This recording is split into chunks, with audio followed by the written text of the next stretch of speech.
Welcome to a very special afternoon.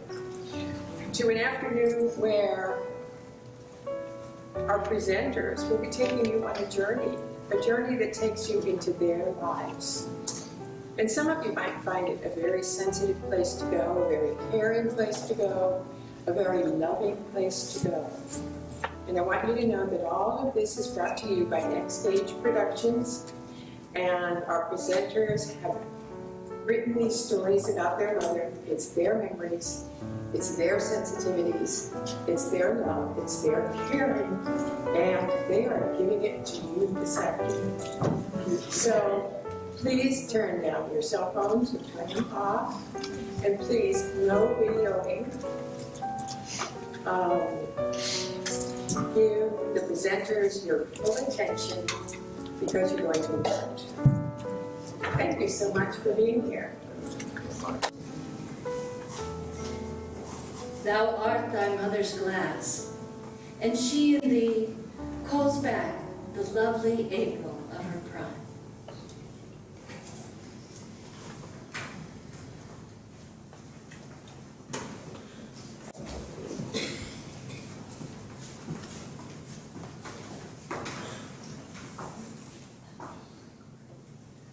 Creative solutions from Flow. I was a promised child. More about that later. It was the Depression, late 1930s, and jobs were hard to get. My mom, Flo, worked in the cookie factory in New Orleans. When she married my dad, everyone at the cookie factory had to cover up for her because the employees couldn't take time off, not even to get married, or they would lose their jobs.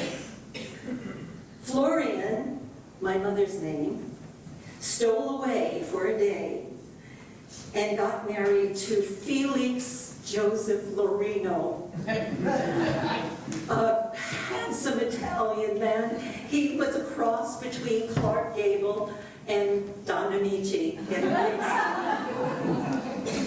Mom was number 6 of 8 female children, and her name had to begin with F, Florian.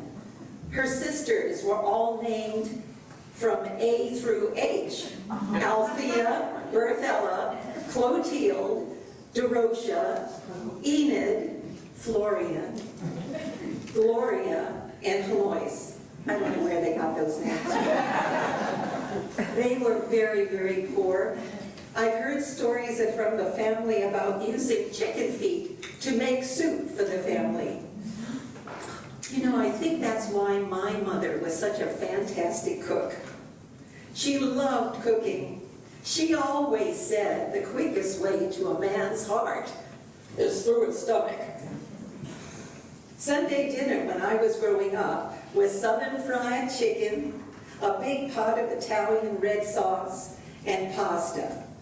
We followed that with a big heaping of strawberry shortcake, and I remember after dinner, all I could do was roll over on the floor and take a nap, usually on my daddy's shoulder.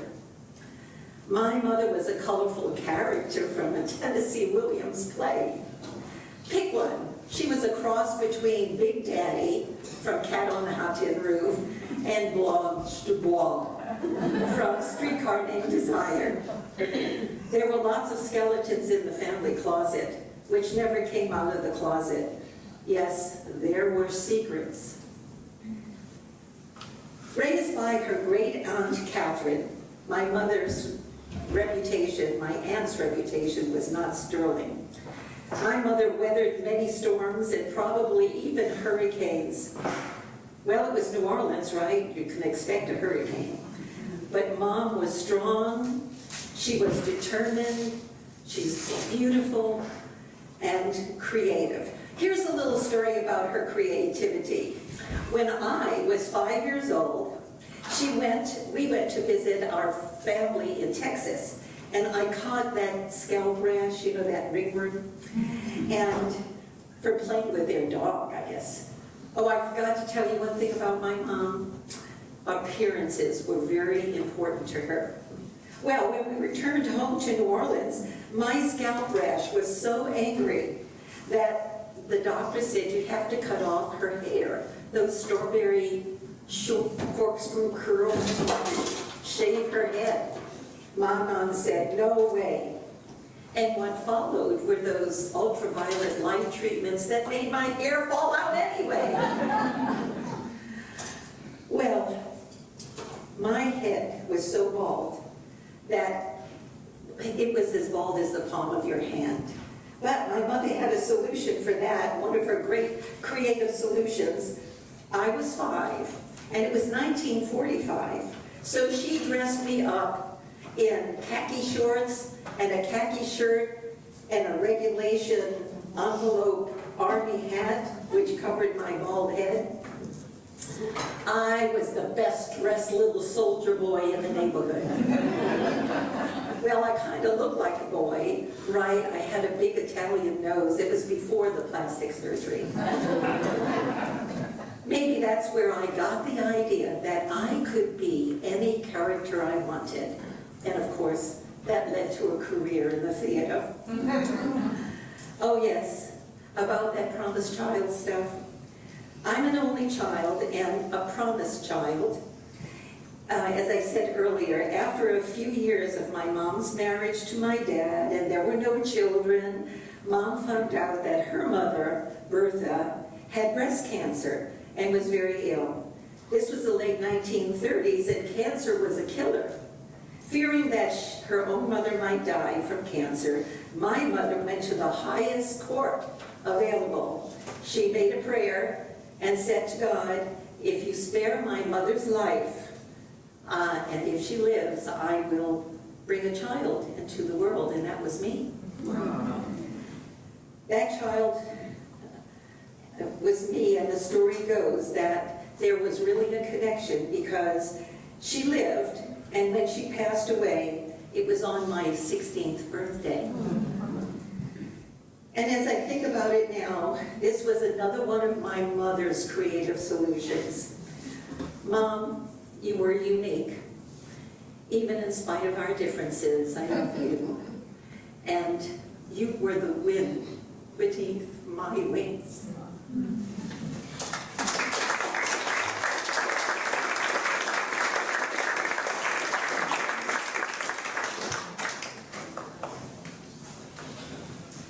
It's always bad news. I'm going to tell you a little bit about what some mothers go through. Let me just tell you this and save the suspense. When you get a call from your kid's school, it's never good news. It's never. We were just talking about how you are the best mom in the whole school, and would you give tips to the other moms so that they could be more like you? Nor is it, your child is just too smart. His teacher is requesting his transfer to the PhD program.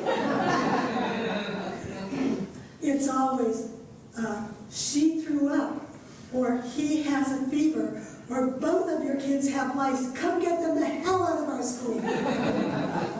That's why when I see the school's number pop up on my cell phone, I know I'm really in for something.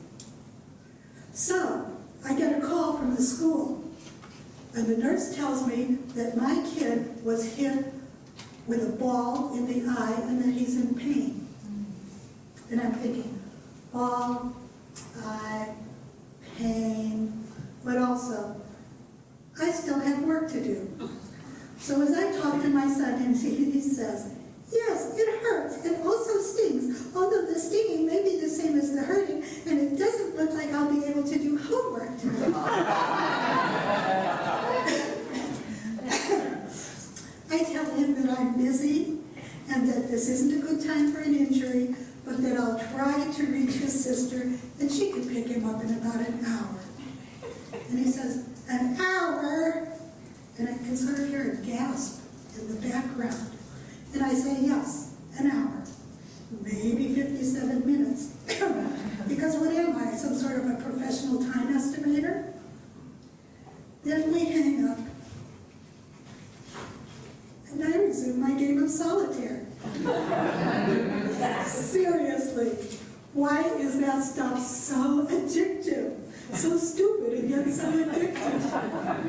There's practically no strategy, but how fun is it when you win and those cards bounce across the screen? So rewarding. Anyway, we hang up, and then I think,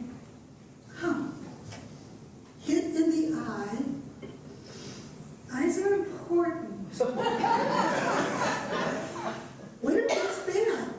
Bad as in not good? That would be bad.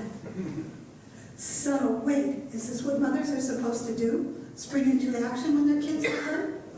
So I call the school back and I say, I'm on my way. And the woman on the phone says, oh, good, because usually the swelling goes down pretty quickly, but it's not in this case. As soon as she says that, I think two things. One, why didn't she say so when she called? And two, oh my God, my baby! So I shoot myself out of the cannon to get to the school, and the 20 minutes it takes me to get there is filled with images of my son's eye hanging by a socket. I'm not an ophthalmologist, so I'm not sure that's how eyes work. So I prepare myself for whatever gross shit may be waiting for me. And then I get to school, and I see him sitting there, and I look at him, and there's no little jar on his lap with his eye in it, so I'm relieved. And then I look at him some more, and I turn to the nurse and ask, which eye is it? Because I can't tell. And she points to the right eye, and she says, see the swelling? And I look at it again, and maybe if I squint and tip my head, I can see the swelling, but I really can't. But I am so relieved and happy that my son is alive. And I take him to the doctor just to have him checked up. And she does all those doctory things. It says that I should keep an eye on him to make sure he's not passing out, or throwing up, or speaking in tongues, or joining the GOP. And he probably should not do any homework tonight. And he sighs, as though this is a big disappointment. But if that's what's medically necessary, he's prepared to follow the doctor's orders for health purposes only. So all's well that ends well. And that particular day ended with my feeling very, very relieved, and my son feeling very, very like not doing his homework. But still, the whole incident just underscores my original point. Whenever the school calls, it's never good news. It's probably best to block the number.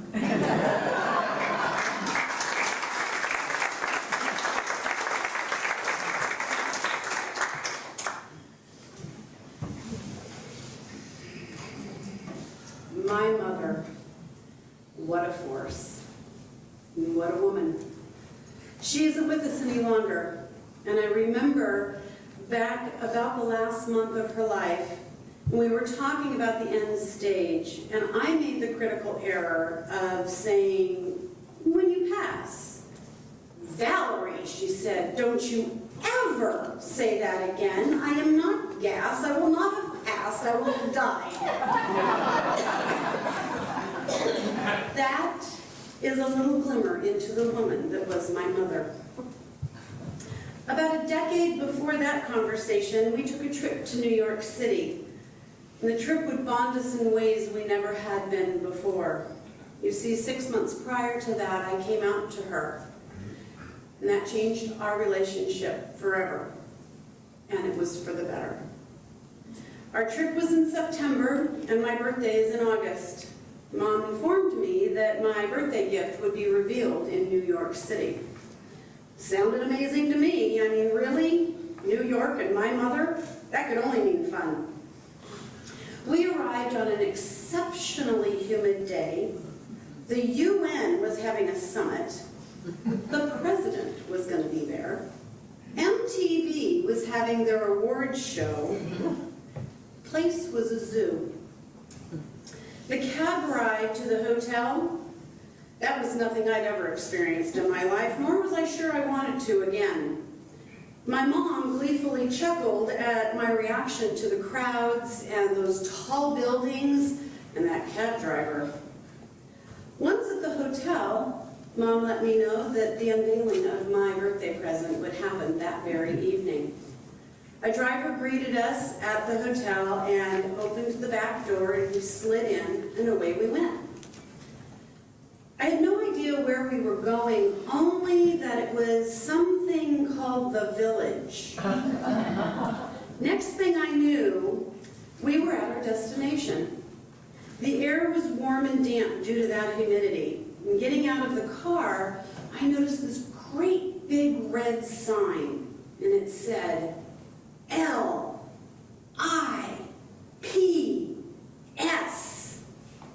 Lips. I looked at my mom, and she said, surprise! And I'm like, my birthday present is a big sign that says lips? She says, no, silly. It's a dinner club. It's a special dinner club. We entered, and we were greeted by hundreds of Barbies hanging from the ceiling. These amazing, statuesque, gorgeous drag queens, dressed to the likes of Barbara Streisand and Cyndi Lauper and Diana Ross, and the one and only Cher. You see, for years I had said I was going to go to New York and I was going to meet Cher. So my mother made it happen. Cher was our server that evening. Let me paint you a picture of my mom. She's all of 5'1". She's in her black leather pants, her spiked silver shiny hair, and her lips as red as that sign outside. We were sitting at a two-top table, and Cher came over to take our order. Mom ordered her standard vodka martini, 2 olives, no vermouth. I, a glass of wine. On one side of us were 2 women enjoying their wine, and on the other side was a table of 4 very handsome young men having their bevies and appetizers. There was playful banter between my mom and Cher, both doing their darndest to turn me several shades of red. The women next to us were trying with all of their might to get Cher's attention because they wanted a refill. Cher was deep in flirtatious conversation with the boys, so she had no clue. They tried and tried to no avail. That is until my mother got involved. In an attempt to be helpful, my mother tapped Cher, got no response. So she tapped her again, this time with a, excuse me. She got a pointer finger as if to indicate, hold on a minute. Well, this is when I think my mother probably lost her mind. She firmly, but without having any bodily harm affected to Cher, she smacked her on the butt. It was the funniest thing I'd ever seen, because here was a 6-foot-tall Cher drag queen turning very slowly, looking over her shoulder, and in the deepest voice I had ever heard in my life said, "That'll be $10.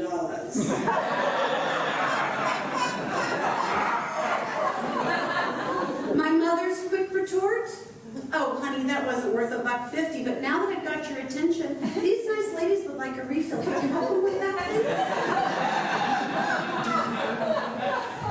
Well, let's just say the women were grateful. The tables around us enjoyed the sideshow immensely. And when we tried to leave between the first and second show, the cast, the staff, and even the guests in the audience screamed, "No, you can't take her, she's too much fun." That night, we stayed for the second show. She had gone out of her way to make sure I felt special. And in her own way, she was showing me that she accepted me as I am. That night I saw my mom in a new light, as a friend. That woman was fun and wild and bold and strong. She was adventurous and quite a gem. And she is missed every single day.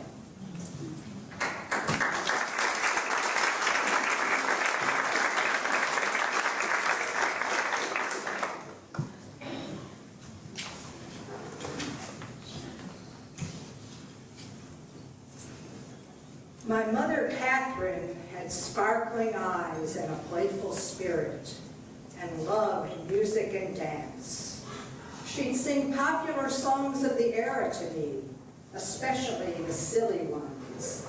They still remain in my memory banks. Mom had hopes that I'd be a ballerina and enrolled me in ballet at age 6. I dropped out when it was time for toe shoes. Ouch. My mother emigrated to the United States at age 11 in 1922. She left Hungary with her parents and little sister Margaret. They settled in Chicago, where there was family to welcome them. I never inquired much about her voyage over. Here's how I imagine her a few years later recollecting back on the experience. My mother might have shared something like this. Aunt Sadie wrote from America. Leave soon, she said, if you want to join us here. The immigration laws are changing. When the papers came through, Papa booked our passage right away. We must be ready, he said. We must be packed. But what to take? 11 years of life to be fit in a suitcase. What I leave, I will never see again. I chose very carefully. My favorite few dresses, Mama made them all in her dress shop. Practical boots and party shoes, but I had to leave my ice skates behind. I carefully packed the silver hand mirror from Grandma, the fanciest thing I own. Grandma said, your eyes are the windows to your soul. Now you can see your beauty all the way through. I miss you, Grandma.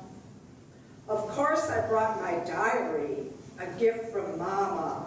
I pour my secrets into it every night. Oh, Mama, you are an angel, and everyone knows it. I wish I were as kind and talented as you. You had the best dressmaking shop in Budapest. Your customers cry when you left. I always wear the locket from my best friend, Irina. Will we ever laugh together again, talk endlessly into the night? She says we will, that we'll meet in Times Square, New York City. I'm going to be an actress on Broadway. That's how she says it, as if she knows. Irina, I have not yet found a friend here like you. I had to bring my camera, my favorite gift from Papa. Here's some of the photographs I took. My little sister Margaret on the swing at the park. Mama looking up from her sewing machine. Irina making a silly face. It still makes me giggle. Papa and Mama walking hand in hand. The Danube is sparkling behind them. And my precious cat Shotzi, lying in the sunny seat by the window. I must bring you to the neighbor, they said. She will care for you now, she promised. I almost asked Papa, can't we leave Margaret with the neighbor and take Shotzi? So, after a long train ride, Papa, Mama, Margaret, and me boarded the ship in Cherbourg, France, the SS Aquitania. It was huge. There were many days of churning sea and sky and stomach, strange foods and smells, and endless strangers speaking many different languages. And finally, we sailed past the Statue of Liberty and arrived on Ellis Island. I was so dazed and tired, I walked into a pole. I left so much, all I ever knew. Traveled so far. Will I have a good future here? Will someone special love me? I hope I have a daughter someday. Maybe she'll be a ballerina. I'll give her the silver hand mirror from Grandma so she can see her beauty all the way through. I'm so glad you made the voyage over, Mom, and became my mother. You loved me well. And deep gratitude to all the maternal ancestors who made the journey from an old world to a new one. Your courage and leap of faith gave us life.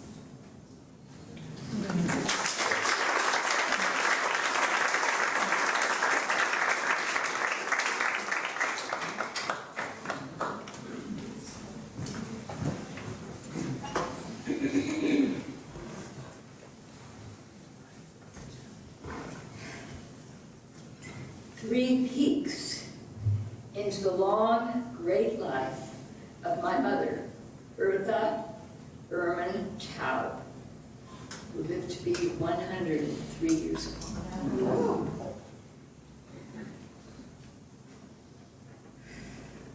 How dare you expel my daughter? Mom got a phone call from that woman, Mrs. Ice. She's talking and I'm listening and I'm looking at my mom and she's getting very upset. What? Oh. She puts the phone down and Mom says to me, Phil, guess what? We're going to start a new Brownie troupe.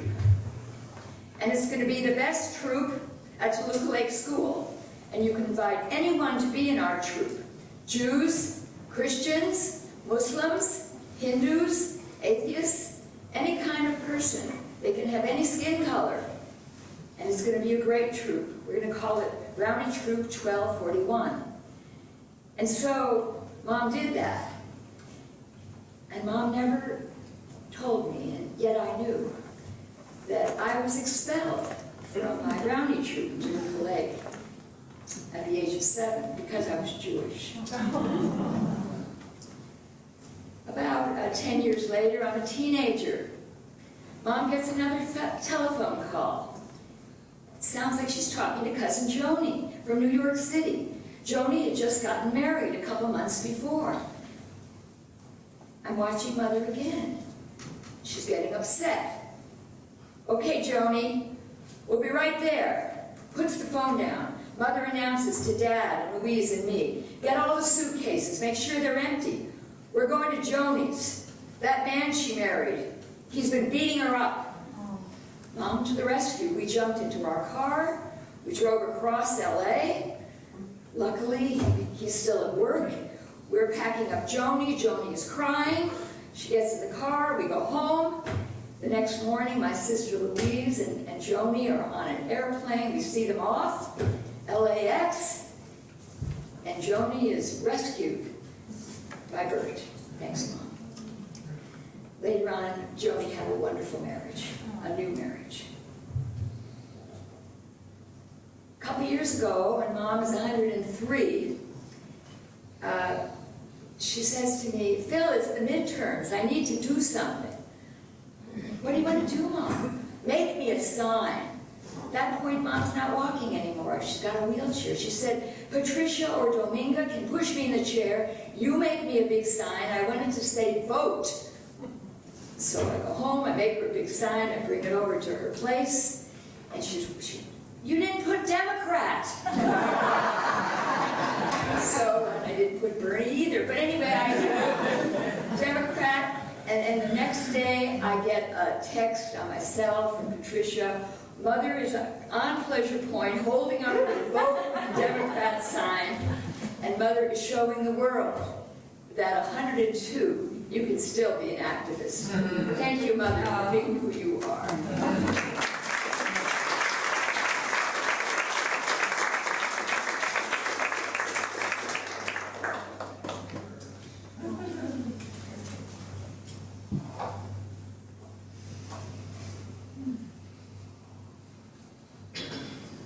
My mother, Vivian, a mother like no other. You remember the good fairy in Cinderella? Sweet and kind-hearted? Well, that's my mom. Though she doesn't need a magic wand because stardust sparkles around her and girlish laughter dances in her eyes.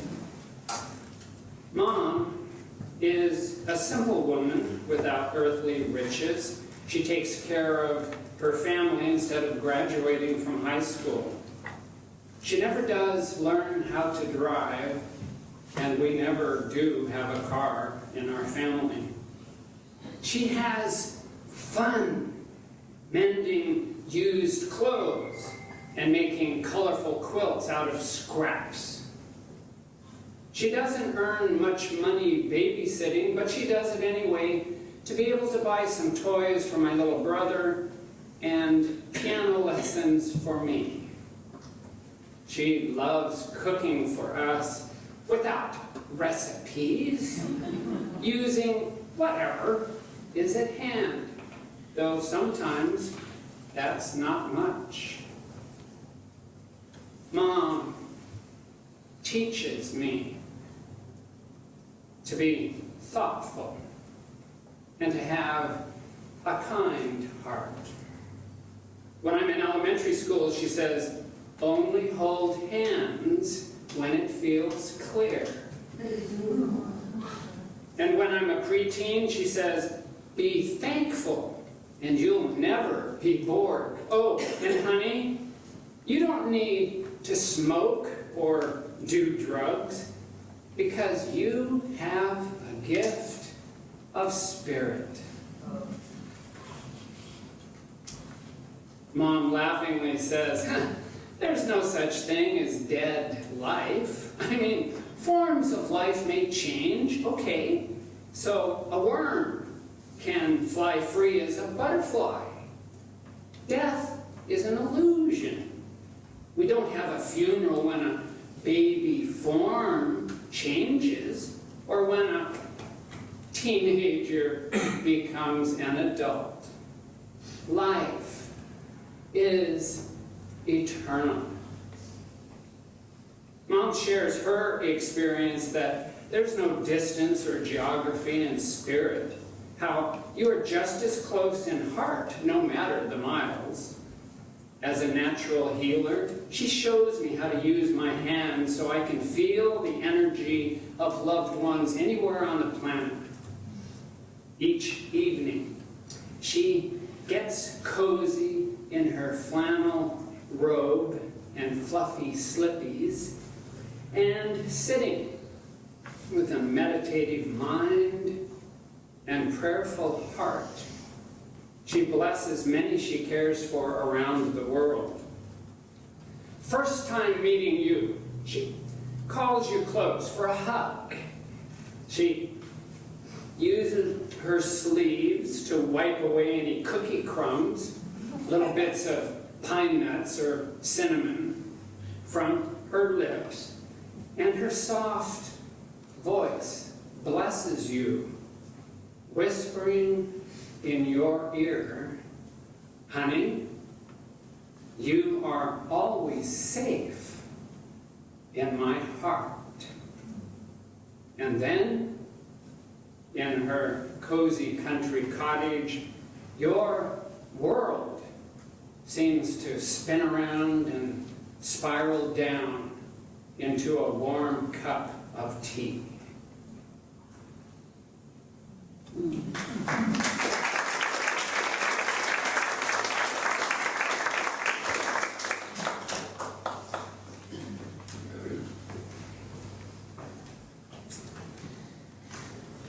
beautiful Lenore, quote the raven, nevermore. My mom was a character from a long line of firecracker women. She was sparkling, electric, filled with surprises. Her parents divorced when she was only 6, and her mother, Ruth, a fiery Irish redhead, was forced to move away by my Swedish grandfather. Grandpa then left my mom in the care of his mother, Farmor, which is grandmother in Swedish. Farmor had raised 6 children of her own, and she knew everything about household chores, and she quickly shared all of her information with my mom. Farmor spoiled her only granddaughter with loads of love and attention. They did all their own baking, made homemade sausages, canned fruits and vegetables, gardened, scrubbed floors on their knees, made clothes, and embroidered. But above all, she adored my mother, and they laughed and played and were always best friends. It was Farmor that my mom wanted to see when she arrived in heaven.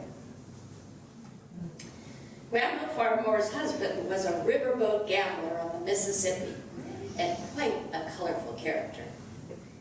He taught everyone to play cards, especially poker, and my mom was always a card shark. She played bridge and poker well and usually won.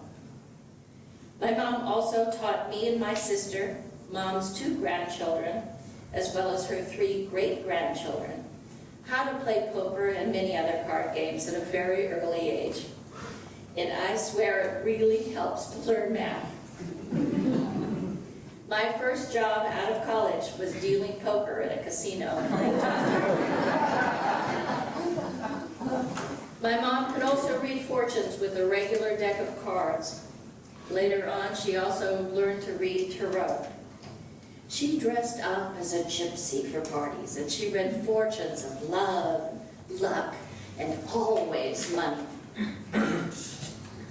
My father died in a plane crash when I was 2, so my mom needed to work.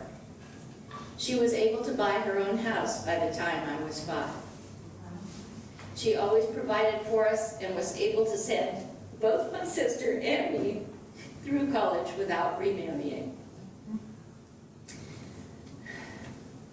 When describing my mom, most people might comment on her piercing blue eyes, her laughter, or her golden red hair. But to me, her strong, thin hands were her most treasured feature. Her hands were the only part of her that wasn't Hollywood beautiful, and she called them ugly. But she could make anything with those hands. They were long and bony with no softness. She would scare us all, even her grandkids, by making us run in terror when she made witch hands crackle her voice. She painted walls, she used tools, she made ceramics, and she was a miracle worker with just ribbon and wire. Mom constantly changed the decor, moved things around, and used everything she touched. Her hands created, and they could destroy. She often would make a gorgeous wreath or decoration and then quickly tear it all apart before even gluing anything on. She knew she could make something better. It was always an improvement. She knew she could make something even more sensational and surprising. She had a strong intuition, and she used it regularly. My mom didn't save the best for when company came. We were the best. She played games with me by drawing words on my back with those hands. I had to guess the word or sentence. Or she would tap out songs on me, and I had to guess and sing the song with her. Whenever I got a bruise or a skinned knee, she would push on the wound with those fingers. She would push on the bruise, which usually made it worse. She would simply say, "Does this hurt? Does this hurt?" She tested my injuries. I learned it was better to keep the small wounds of life to myself. Only share the ones with real blood and tears. My mom didn't like sick people, and I had perfect attendance in school. Anything she held or touched with her magnificent hands was transformed, including me. Once we went to get a past life reading. They held and studied her hands and told her she had been a Chinese farmer digging in the dirt, and that's how she got those hands. She was, in fact, raised on a farm and was used to very hard work from an early age. But she immediately went out, had long, fake nails glued on with deep red nail polish. But those nails couldn't cover the life and well-earned age spots stretched over those glorious white bones. She hid her magical hands behind those fingernails. One day, I was in despair, sobbing and crumpled on my bed, and I didn't know what to do. I cried to her about my not fitting in, being different from everyone else. She smiled slowly, and she touched me on the shoulder with her strong finger, saying only, "I raised you that way. I raised you to be different." She turned and she walked out, and I knew I was going to be okay. A touch was enough. I was her girl. I was raised by a queen.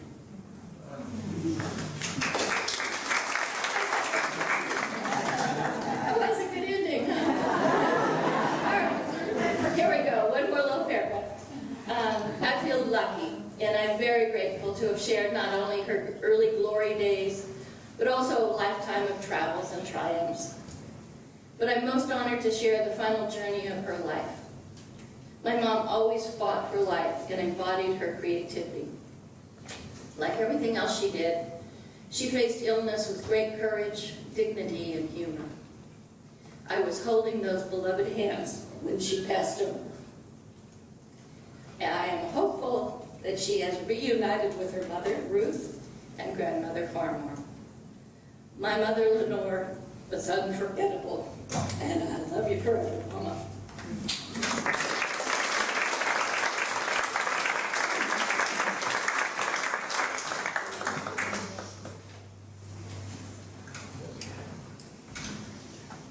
My Irish mother. My mother left me when I was 2 years old. The feeling of separation is a familiar one. I have felt different all my life. My mother was 18 years old when she got pregnant. She grew up in Ireland and attended a Catholic convent school run by the Sisters of Charity.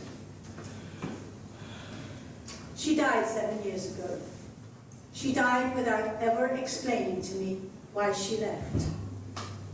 I didn't shed a tear. My grandparents were left with the burden of taking care of me in their humble cottage in Dublin. I was a difficult child, strong-willed, rebellious, defiant, with a fighting spirit. My mother was beautiful. She was glamorous, gregarious, and full of life.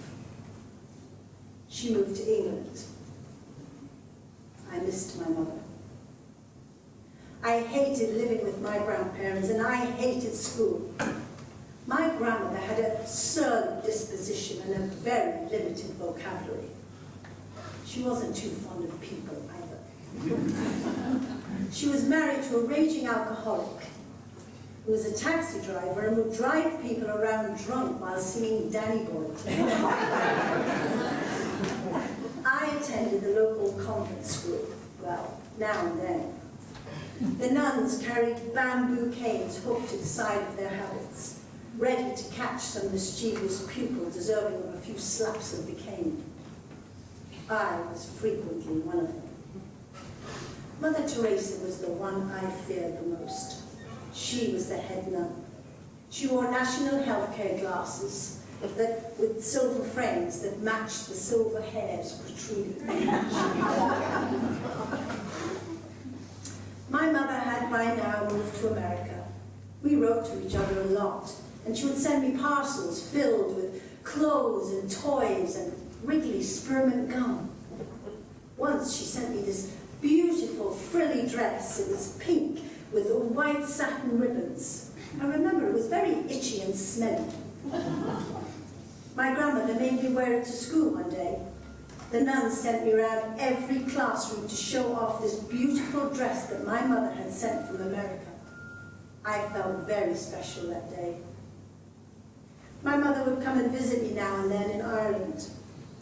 My heart would be shattered into tiny pieces every time she said goodbye. I would cry for days. I never really understood why she left me. She was married by now and had 3 sons and a daughter. I was 13 years old when I ran away from home. I boarded the cattle boat in Dunleary and crossed the Atlantic Ocean to Liverpool. The crossing took 12 hours. I remember sitting on the deck in the cold and the wind, listening to men playing Celtic music on their fiddles and penny whistles. I felt free and sad. Free from the Sisters of Charity and free from the poverty of Dublin. And sad because I knew my grandparents would be heartbroken. A Catholic agency in Dublin had found me a job as a nanny, looking after 8 children. I was given a pink plastic carnation to wear in the right lapel of my coat so I could be identified by the person picking me up. 7 years ago, my mother's health declined. I was living in Capitola and she was living in Washington State. After a lot of contemplation, I decided I would like to take care of her in her declining years. So I asked her to move here. She said, "I love Washington, sure reminds me of Ireland. I hate California." Her words pierced my heart. This would have been my very last opportunity to be with her. Later on, she asked if I would scatter her ashes in Ireland. I said I would, not knowing if I'd ever make it there again. 3 years ago, I went to England to visit my cousin in York. I took my mother's ashes with me, well, just in case. I had visited her there once. One day, while my cousin and I were walking along the River Ouse, I decided to scatter my mother's ashes in the river. Sorry, Mom.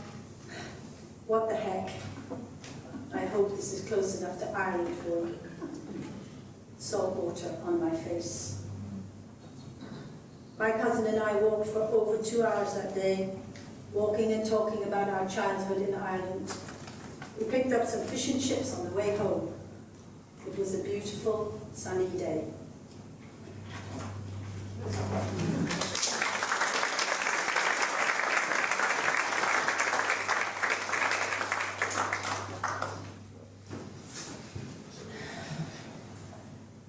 My mother.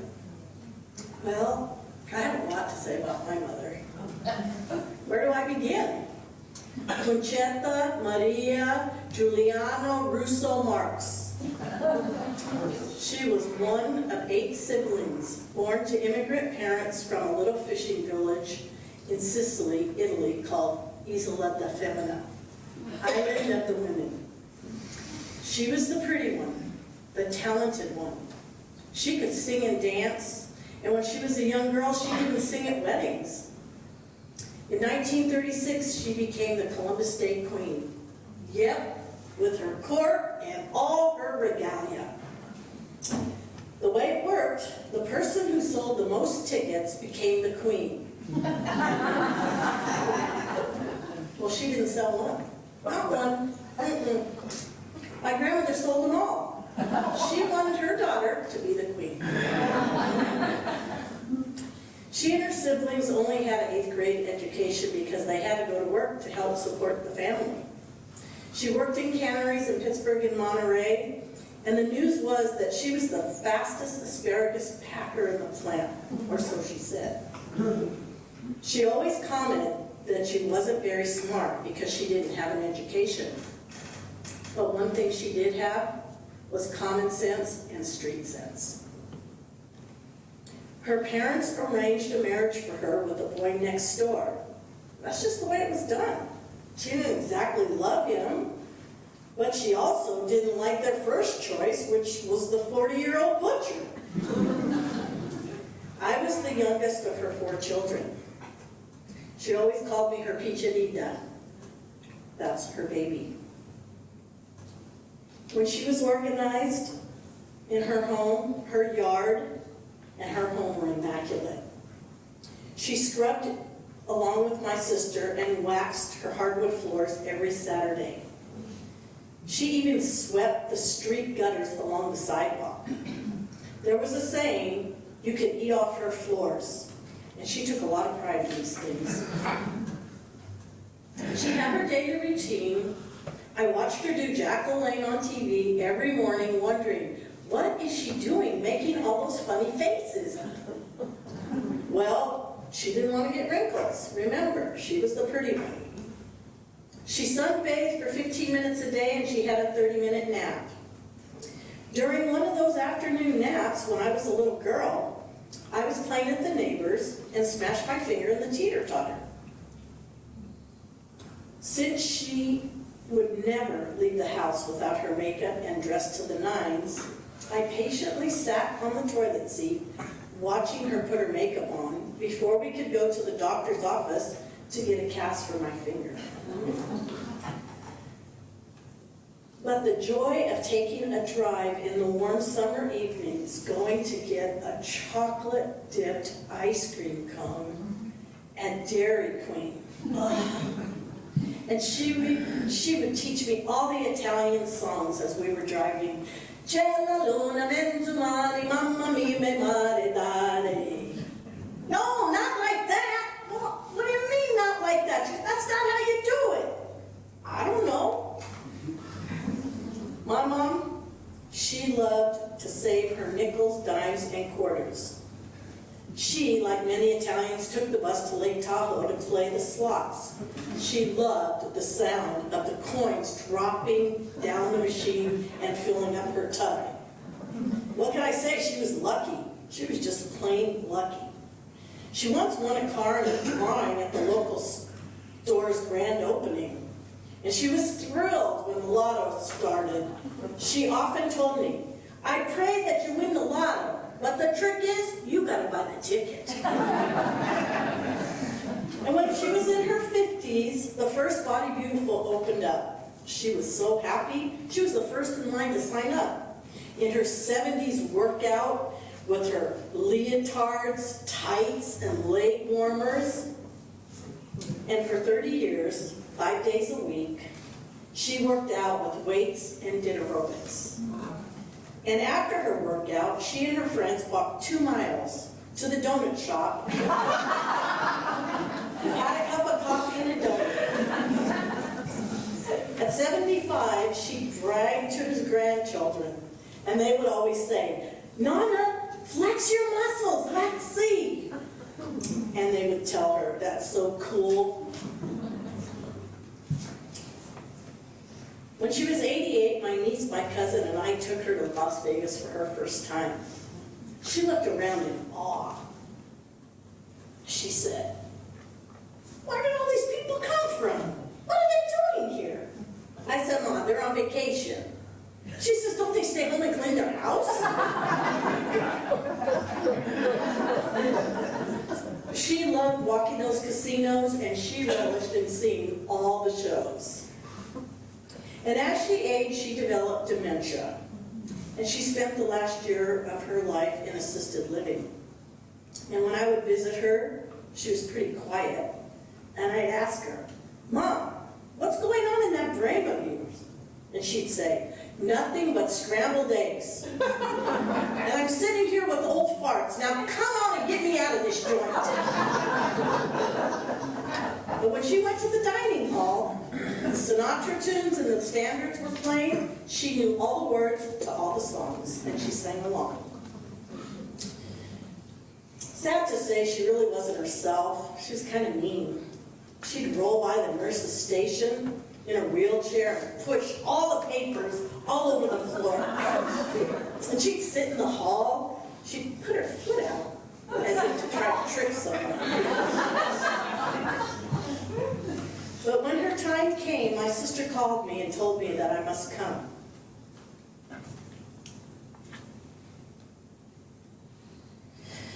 She was going. And my husband and I jumped in the car.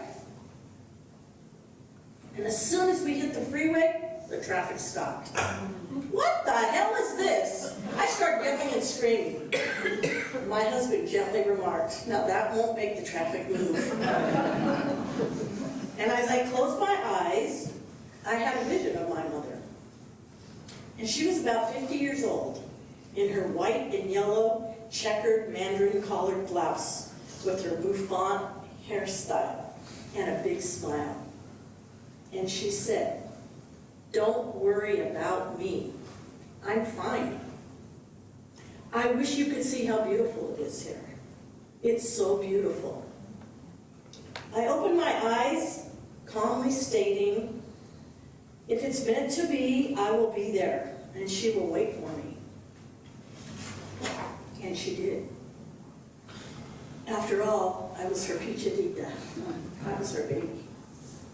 I threw myself on her bed sobbing. And shortly after, she went out eloquently to Dean Martin singing "That's Amore." My mother, the Columbus Day Queen.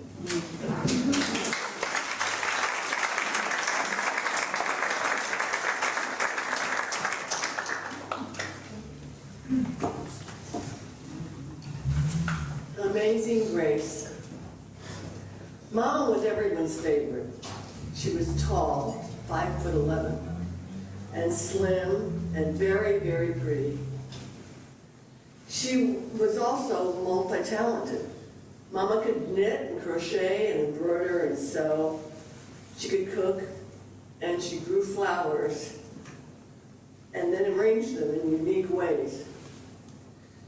She could shoot a bow and arrow. She could swim across the Russian River. She regularly bowled in the 200s. And best of all, she could dance and sing like an angel. The youngest of 5 daughters, she grew up in Sioux City, Iowa, where she said that she had to walk 5 miles through the snow in worn-out, hand-me-down shoes to go to school. She didn't have much nice to say about Iowa. It wasn't very glamorous, after all. That's probably why she left right after high school, following a boy and his guitar all the way to San Francisco. My grandma was furious. Not only did our little girl leave home, she was with a vagabond musician. Her sisters acted really shocked, but they were secretly jealous. Once in San Francisco, Mama dropped the wandering troubadour and got an office job to support herself. She roomed with 3 girls and went to movies and the USO dances downtown. There, she met my father, a very tall and very handsome sailor, who also happened to be a great singer. And bam, they were married within 1 week. Well, to be fair, they didn't have a lot of time to go through all the rigmarole of a fancy courtship. He was going off to war. 2 years later, a few months after an extended shore leave, Mama wrote the family to tell them she was pregnant with me. Grandma packed up the whole household and moved to San Francisco. Mama always worked. She had never expected to work in an office. The women in our family stayed home and raised children, lots and lots of children. They practiced the female arts, like baking and ironing. My mama practiced singing. See, she really, truly, deep down inside, wanted to be a movie star. She craved the adulation given to the artists of the stage and screen. She read countless movie magazines, and she danced around the house, wishing her skirts back and forth. She forever imagined herself in elegant ball gowns, acknowledging applause. She wanted to play the carefree ingenue in lighthearted musical comedies, or the romantic and mysterious leading lady. It didn't matter. Just anything but a housewife or an office worker. Mama was married 3 times. Her second husband moved us out of the city to one of those ubiquitous suburbs in the East Bay. We lived in a small 3-bedroom, 1-bath tract house with 2 trees in the front yard and a picket fence around the back. For a while, Mama tried to be a housewife, and like everything else she tried, she was pretty good at it. She grew irises and freesias and begonias in the yard. She washed and starched white ruffled curtains to hang in the kitchen windows. She chaperoned school outings for me and my sister. She even joined a bowling team. She went to church and, of course, sang in the choir. She mastered everything that she put her mind to. But eventually, money got tight, and she had to go back to work. Of course, she dressed fashionably, making most of her own clothes, and she walked tall. She even drove a pink Studebaker. She made it as glamorous as she could. But I don't think she ever wanted to sit at a typewriter or a comptometer all day. I got this impression because Mama frequently suggested that I never learn to type. Her entire career, she was never the boss. Women rarely were in the 50s. Mama used to tell me that it was just as easy to fall in love with a rich man as a poor one. But she should have advised me to do as she said, not as she did. Because in 1965, she married her 3rd husband, who was a dreamer with all sorts of money-making ideas that never made any money. Once again, she was the main breadwinner, stuck in a dull office job that I don't think she ever liked. By 1968, I was married and expecting a child. Mama and I were just beginning a new phase in our relationship. Up until then, we were stuck in that difficult teenage parent tug-of-war. I was trying to be an independent adult, and she was still mothering me, telling me what I should do. But now, our connection was changing. I realized how much she had to teach me, and how much I needed her. She, in turn, related to me in a whole new way.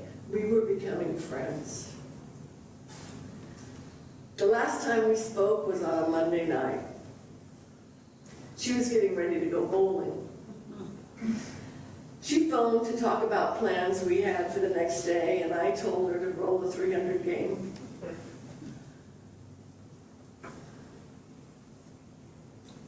That night, Mama had a massive cerebral hemorrhage at the bowling alley.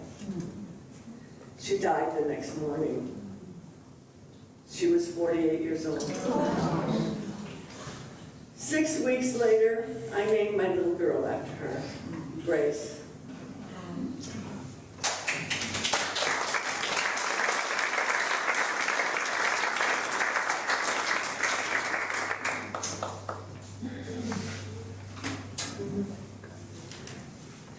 my stepmother's cooking.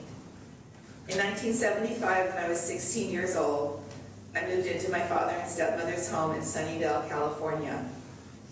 A refugee of my birth mother's sex, drugs, and rock and roll infused lifestyle of carelessness and neglect.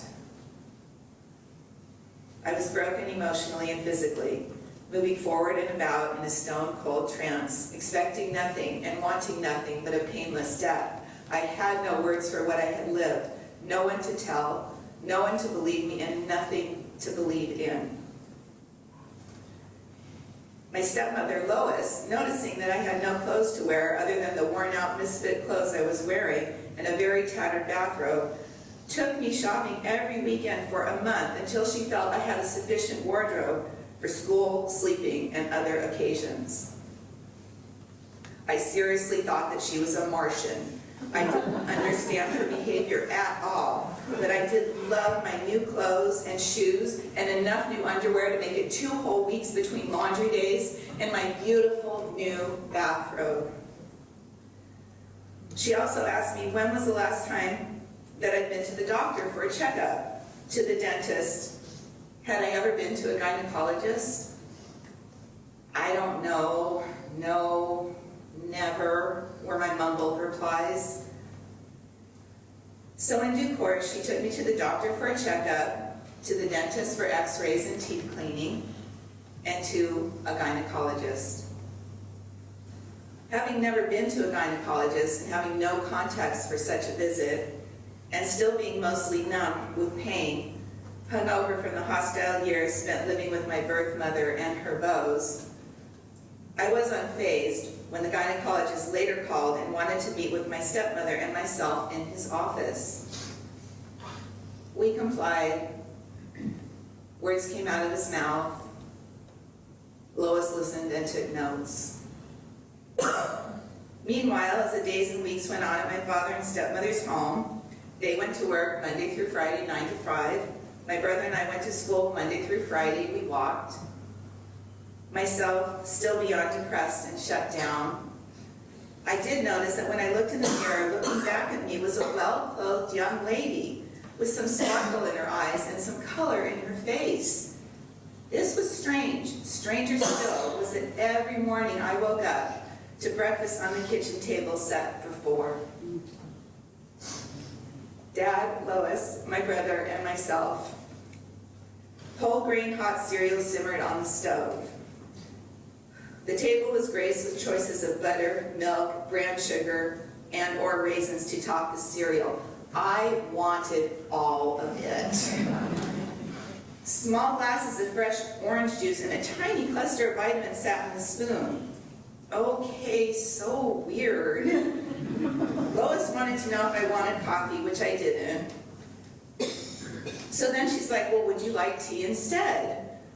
I mumbled that yes, I'd like the blackcurrant tea because the dry blackcurrant tea leaves smelled so rich and beautiful to me. So then she went about boiling some water and placing the blackcurrant tea leaves into what I know today to be a tea infuser, and attached that to a small teapot and poured the heated water into it and let the tea steep. Just for me?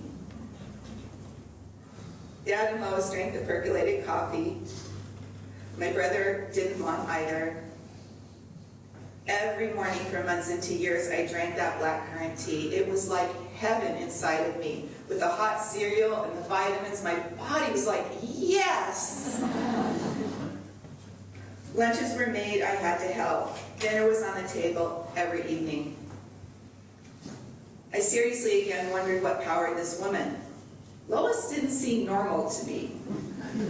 Swiss chard, zucchini, chives, and strawberries grew out back in the yard in a garden with an apricot tree left there after the orchard farmers sold their land to the Eichler home builders. Lois would tend to the garden on the weekends and some evenings. The apricots were delicious. Small neat slices of them would find their, and the strawberries would find their way onto our breakfast cereals and ice cream. Swiss chard would be brought inside, steamed and served alongside dinner. Steamed zucchini as well. Chives would be harvested and cut atop the sour cream and butter on our baked potatoes. It was all so delicious. So back to the office visit with the gynecologist, and Lois listening and taking notes, and myself in a daze which had become for me a normal state. The gynecologist had found atypical precancerous cells in my pap smear result. We would need a series of follow-up visits, pap smears, to watch closely the cells in my cervix, lest they develop fully into cancerous cells. This should have been devastating news, but I was just too numb. Lois was businesslike. Maybe she choked back some tears. I didn't really notice. Lois continued to feed me, all of us, breakfast with my special blackcurrant tea and the Swiss chard from the garden with dinner, and I kept walking to school with my brother, doing my homework, and sleeping peacefully at night with no fear of terrifying, unwanted, uninvited visits. The precancerous cells in my cervix resolved into normal, healthy cells within a year. To this day, I love my stepmother's cooking. I believe Lois's cooking, kindness, and caring saved my life.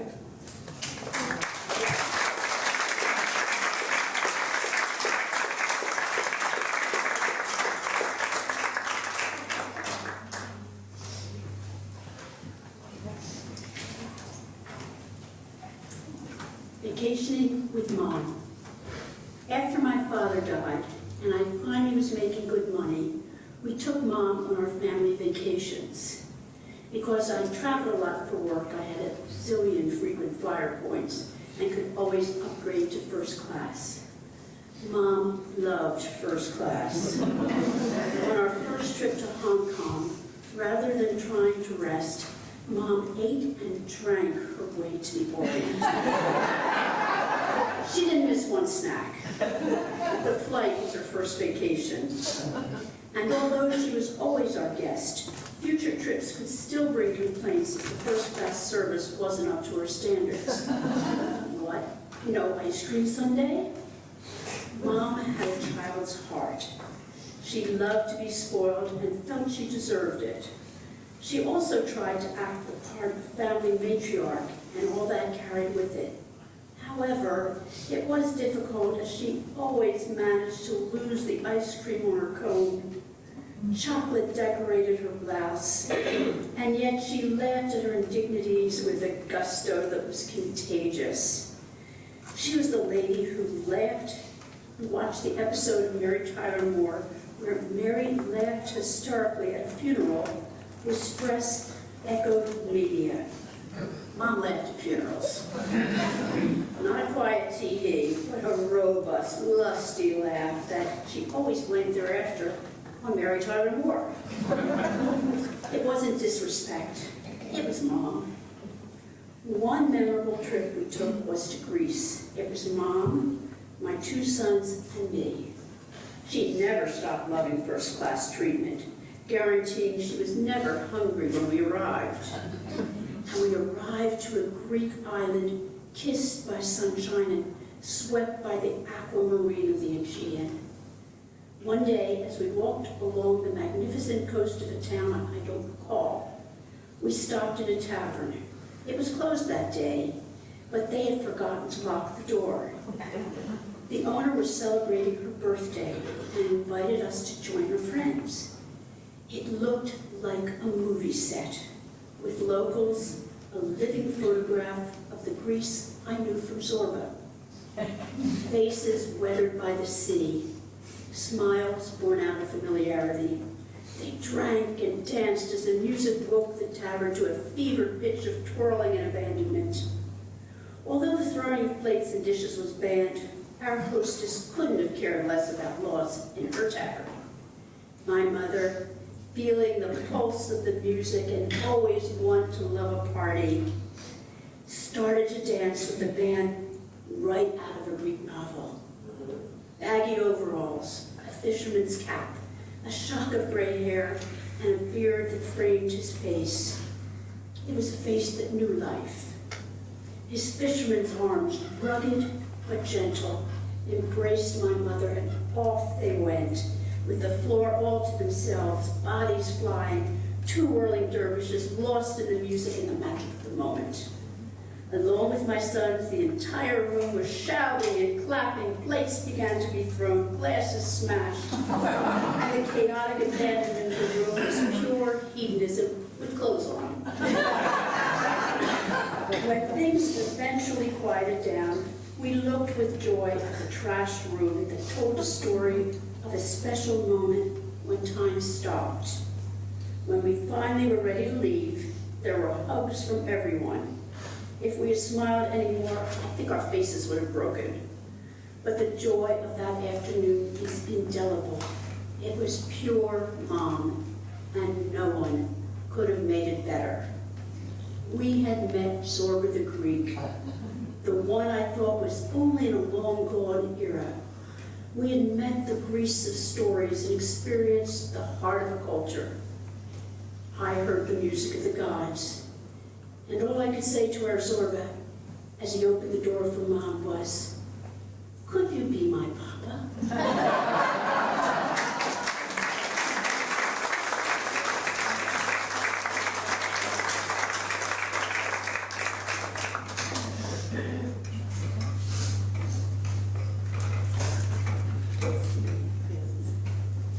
My mother, I love Lucy. She was baptized Lucia Elena Di Miola, the 8th of 13 children, 7 boys, 6 girls. Most people called her Lucy. Dad called her Lou. My sisters and I, well, we called her Mom. Mom was an organizer and a leader. My Uncle Artie said she loved to have a good time, but was always pretty bossy, even as a little girl. But he said it with great fondness because she was one of his favorites. Mom grew up in the Depression and firmly believed in recycling, even before there was a term for it. We didn't throw away anything that could possibly be reused. When a box of cereal was empty, the waxed paper liner was used to store leftovers, like our modern baggies. When stores started giving plastic bags with vegetables, she'd wash that bag and reuse it until it fell apart. Same with aluminum foil. Yes, she washed aluminum foil and reused it many times. One year, my sister Lynn, who was probably about 40 at the time, gave Mom several boxes of Ziploc baggies wrapped as Christmas gifts. It was a joke. Lynn says that 15 years later, when they were cleaning out the house after our folks passed, she found a few of those baggies still in use. One Christmas, I think I was probably about 20 at the time, most of our aunts, uncles, and cousins were coming to our house. Now, we had long since stopped trying to give gifts to everyone, but Mom got that familiar gleam in her eye and brought my sisters and me to the basement. She showed us 2 big moving barrels that were filled with all sorts of stuff. I mean, it was just either old or broken or no longer useful, but she couldn't throw it away. So she got out her box of slightly used Christmas wrap and her garbage bag full of very used Christmas bows and told us, "Wrap stuff up. One gift for everybody coming." So, Cousin Tom, who lived in the woods in Montana and had a full beard, he got a broken electric shaver. Cousin Mike, who was never on time for anything in his life, got a broken alarm clock. Cousin Al, a well-known professional musician, got a book of beginning piano lessons. Uncle Jack received a broken toilet seat. Don't ask. Uncle Charlie got a lampshade, which he immediately put on his head and wore for the rest of the day. We knew he'd do that. Now, we couldn't think of anything for Aunt Molly. So, after she arrived, Mom took her purse and she wrapped it up. Aunt Molly was really excited when she opened it because it was a style she liked. It took her a little while to realize it was her own purse. Life with Mom was never dull. But to tell you about today is what we discovered upon her death in 2007. She had a thin, loose-leaf notebook that she'd obviously been keeping for years, and was simply marked personal. In it, we found all the information that we needed written in her beautiful handwriting. She had a section for insurance policies, a section for bank accounts, sections with contact information for lawyer, doctors, accountant. She had a section for household goods, and it listed everything she had promised and who she promised it to. Same for her jewelry. One chain, which I still wear most days, had a notation that was for Karen.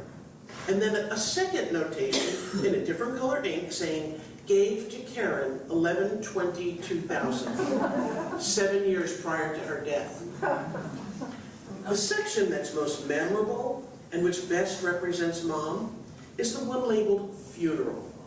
Now, I won't share it all with you, but here's a few quotes. I want a simple funeral with an inexpensive coffin, just a pine box will do. But I'd like pink satin lining if possible because I look good in pink. The clothes I picked out are in a garment bag in the spare room and it's marked funeral. Don't bury me with any of my jewelry. And you can use your own discretion on the underwear. No rosary beads, no mask cards, no photos in the coffin, and no huge floral displays. And no long drawn-out wake. Soon as my family's assembled, bury me. We even found a page with a few notations of things to remember when writing her obituary. No, she did not write her own obituary, but she did let us know what she considered important accomplishments to be included. In her final funeral instruction, music would be appreciated, but please, no rap.